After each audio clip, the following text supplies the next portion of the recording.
So, this is the APOS A2 Elite Dot. Now, I'll be getting further into the specifications of this e-bike later on in the video, but essentially, the APOS A2 Elite is a Class 3 e-bike, and what that means is that it can get up to 28 miles per hour with pedal assist.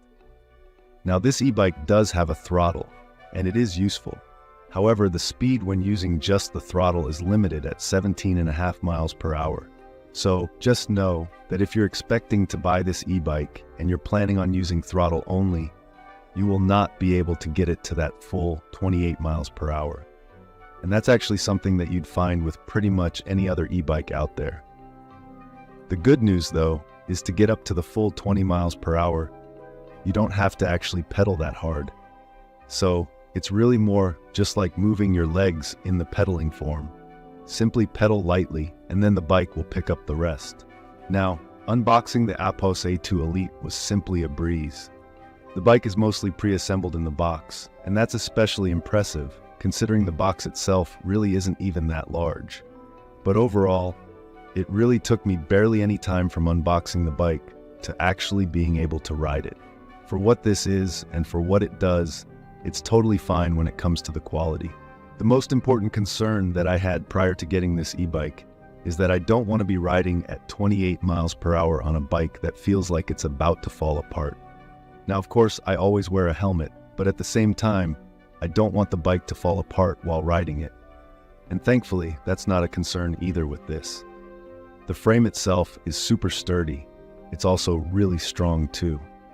And even the grip on the handlebar and the quality of the seat, all of that is really good quality. There are some bonus features with this e-bike that especially stand out. In addition to it being a Class 3, the first thing is it comes with a cargo rack pre-installed. That's really nice. It's really convenient too that I don't have to actually install that after the fact. It also comes with mud guards or fenders pre-installed as well. You actually get a 7-speed gear shifter for the wheel on the rear. That's really impressive too. Now, honestly, I have not really needed to use the gear shifter at all, just because the e-assist seems to take care of everything anyway. But there might be certain situations, especially in extremely hilly places, where that could come in handy for you. We're also getting a horn, turn signals, a headlight, and this bike also has suspension for the front wheel. Now, even though these tires do feature an on-road, off-road design to them, with them being a bit larger, I definitely wouldn't recommend taking this mountain biking. If you're going on a dirt path that's pretty flat, you'll be fine. But definitely for things like mountain biking, this bike is not adequate for that. I definitely would not use this for mountain biking at all, especially from a safety perspective. What's going on, everyone? I'm riding the APOS H2 Elite e-bike, and this bike has been a ton of fun so far. Really been liking it. And even the ride itself is very smooth too with that extra enhanced suspension.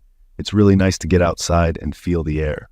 So, as you probably noticed, the APOS A2 Elite is indeed a folding e-bike, and that's a really convenient feature to have. In fact, the e-bike actually shows up in the box folded, so you have to unfold it to set it up, but it's really intuitive.